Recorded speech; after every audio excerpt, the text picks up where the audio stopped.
नमस्कार दोस्तों, मैं गौरी शंकर पांडे। मैं आज आपसे निष्ठा ऑनलाइन प्रशिक्षण के चौथे चरण यानी कि मॉड्यूल 4 के इस कोर्स के प्रश्नोत्तरी के बारे में चर्चा करूंगा। दोस्तों, इससे पहले एक निवेदन भी है कि अगर मेरा वीडियो आपको लगता है कि उपयोगी होता है, आपके काम आता है, तो आप अधिक से अधिक इस वीडियो को अपने दोस्तों के पास शेयर करें और लाइक करें। यदि आप मेरे चैनल को सब्सक्राइब नहीं किए होंगे तो उसको सब्सक्राइब कीजिए। तो ज्यादा समय न लेते हुए आज के वीडियो को शुरू करते हैं।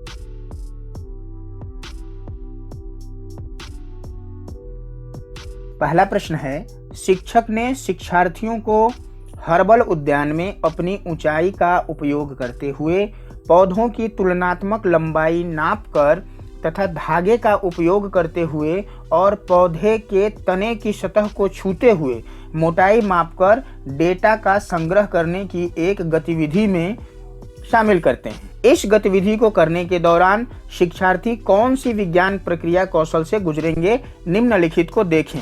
पहला है लंबाई का तुलनात्मक माप, दूसरा स्पर्श अनुभव के माध्यम से अवलोकन, तीसरा धागा और स्केल का उपयोग कर सटीक माप। निम्नलिखित में से सही विकल्प चुनें।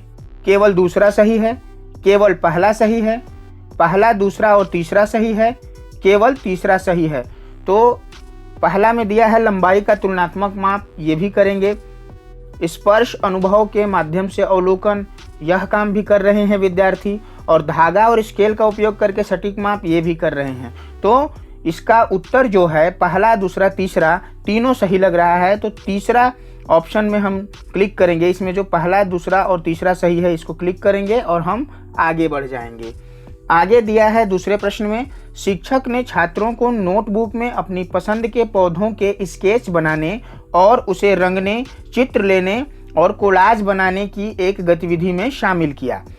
इस गतिविधि के माध्यम से शिक्षक निम्नलिखित मुख्य अवधारणाओं में से शिक्षार्थियों के बीच निर्माण करने की कोशिश कर रहा है। मतलब किस अवधारणा की निर्माण करने की कोशिश कर रहा है। पहला ऑप्शन है केवल झाड़ियों के बारे में, दूसरा है पौधों के वृत्तियों में विविधता के बारे में, और तीसरा है केवल शाक के बारे में, और चौथा है केवल पेड़ों के बारे में। तो जो दूसरे नंबर पर उत्तर दिया है पौधों की वृत्तियों की विविधता, मतलब पौधे कितने प्रकार के होते हैं, उनके गुण क्या क्या होते हैं, इन सब के बारे में जानकारी देने का प्रयास शिक्षक कर रहा है। तो दूसरा ऑप्शन सही है, इसको क्लिक करेंगे और हम आगे बढ़ जाएंगे।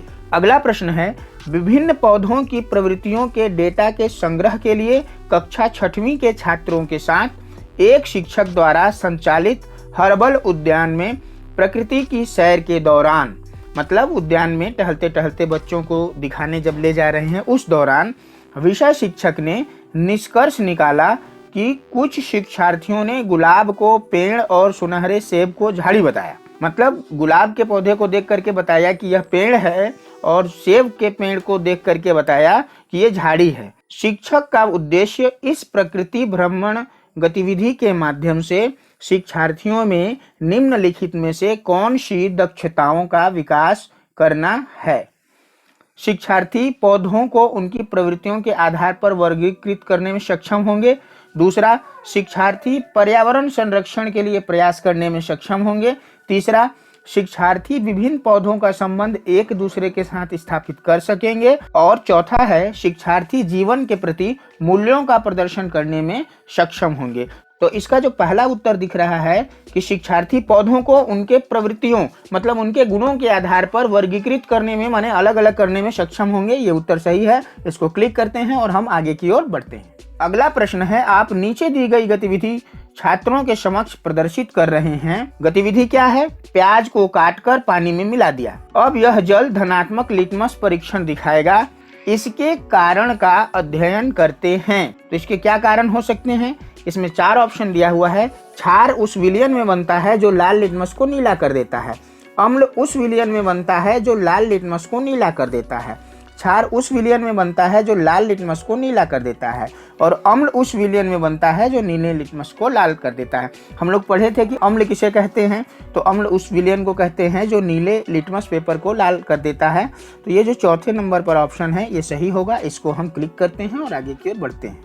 अगला प्रश्न है, छात्रों से कहा जाता है कि प्रोटीन से बने विभिन्न रेशों के बारे में जानकारी एकत्र करें।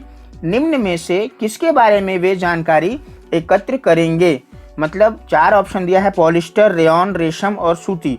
तो इन चारों ऑप्शन में से वे कौन सा रेशा होगा जिसमें कि प्रोटीन की मात्रा विद्यमान होगी। तो इसका उत्तर होगा रेशम। इसको क्लिक करते हैं और हम आगे की ओर बढ़ते हैं। अगला प्रश्न है, कक्षा में घोल के बारे में चर्चा करते हुए आप एक विद्यार्थी को पानी में किसी पदार्थ को डालने के लिए आमंत्रित करते हैं। पदार्थ की निश्चित मात्रा को जोड़ने के बाद वह पात्र के नीचे दिखाई देने लगता है। आप छात्रों से कौन से निष्कर्ष की अपेक्षा करेंगे। इसका उत्तर होगा घोल संतृप्त हो जाएगा। मतलब संतृप्त का मतलब होता है, एक तरह से समझिए बोलचाल की भाषा में, तो संतुष्ट होना। जैसे कि मान लीजिए किसी को खाना खिला रहे हैं, उसका पेट भर गया है। अब पेट उसका जब भर गया तो उसको कुछ भी आप खिलाइए, गुलाब जामुन खिलाइए, संतरा खिलाइए, खीर खिलाइए, वो कुछ भी नहीं खाएगा, जो भी देंगे थाली में छोड़ देगा। उसी प्रकार से कोई अगर विलयन है, संतृप्त हो जाता है, मतलब जितना उसमें किसी चीज को घोलने की क्षमता है उतना ही वो अपने आप में घोल पाएगा। जैसे हम शरबत घोल रहे हैं, चीनी डाल रहे हैं, तो एक हद तक चीनी को वो अपने आप में घोलेगा, क्योंकि जब शरबत में हम शक्कर घोलते हैं तो शक्कर दिखाई नहीं देता, लेकिन जब बहुत ज़्यादा चीनी डालना शुरू कर देंगे तो फिर वो क्या होगा, उसकी पेंदी में बैठ जाएगा। इसका मतलब घोल संतृप्त हो गया है, उसके बाद हम जब डालेंगे तो दिखाई देना शुरू हो जाएगा। तो ये उत्तर होगा घोल संतृप्त हो जाएगा। और हम इसको क्लिक करके आगे की ओर बढ़ते हैं। अगला प्रश्न है, आप छात्रों को यह महसूस करने में मदद करना चाहते हैं कि सभी ध्वनियां मनुष्य के लिए श्रव्य नहीं हैं। मतलब जितनी भी आवाजें हैं सभी को मनुष्य नहीं सुन सकता। आपकी राय में इसकी सबसे प्रभावी कार्यनीति क्या हो सकती है।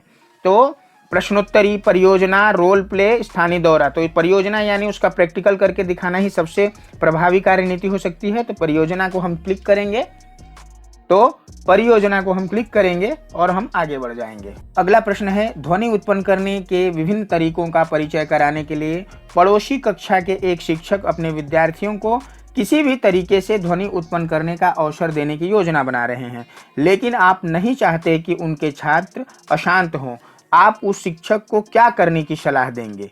4 ऑप्शन है, विद्यार्थियों को ऐसी गतिविधियां घर पर करने के लिए कहेंगे, ऐसी गतिविधियों से बचने के लिए कहेंगे, विद्यार्थी को गतिविधि करने के लिए सभी कक्षाओं से दूर खेल के मैदान में ले जाएं, और कक्षा के दरवाजे और खिड़कियां बंद कर दें, और विद्यार्थियों से जोर से न बोलने के लिए कहें। तो विद्यार्थियों को गतिविधियों करने के लिए सभी कक्षाओं से दूर खेल के मैदान में ले जाएं, ये ऑप्शन सही होगा। हम यही सलाह देंगे। इसको क्लिक करके आगे बढ़ते हैं। अगला प्रश्न है, मीरा आपकी कक्षा की एक दृष्टि बाधित छात्रा है, मतलब उसको दिखाई नहीं देता है। निम्नलिखित में से कौन सा दृष्टिकोण आप उसका समावेश सभी गतिविधियों में सुनिश्चित करने के लिए अपनाएंगे। तो 4 प्रश्न हैं, कंपन करने वाली विभिन्न वस्तुओं को छूने और महसूस करने के लिए उसे सुविधा प्रदान करना। दूसरा है, तबले की सतह पर फैलाए हुए चावल के दानों को महसूस करवाना। तीसरा, एक अन्य छात्रा का ये बताना कि वह अवलोकन कर रही है। और चौथा है, सभी दृष्टिकोणों का मिश्रण। तो मुझे लगता है ये सभी दृष्टिकोण उसके लिए फायदेमंद होंगे, इसलिए ये चौथे नंबर का जो ऑप्शन है वो सही होगा। इसको क्लिक करते हैं और आगे की ओर बढ़ते हैं। अगला प्रश्न है, भारत में स्कूली शिक्षा के किस चरण में विज्ञान को एक अलग विषय शास्त्र के रूप में शुरू किया जाता है। उच्च माध्यमिक, प्राथमिक, माध्यमिक और उच्च प्राथमिक। तो उच्च प्राथमिक मतलब मिडिल, प्राथमिक मतलब 1ली से 5वीं तक, उच्च प्राथमिक माने 6वीं से 8वीं तक। तो हम लोग देखते हैं कि 1ली से 5वीं तक तो विज्ञान, भूगोल सब कुछ पर्यावरण के अंतर्गत ही आ जाता है, और 6वीं से विज्ञान का अलग किताब होता है। तो ये इसका उच्च प्राथमिक यानी 6वीं से 8वीं तक का क्लास होगा। इसको क्लिक करते हैं और हम आगे बढ़ जाते हैं।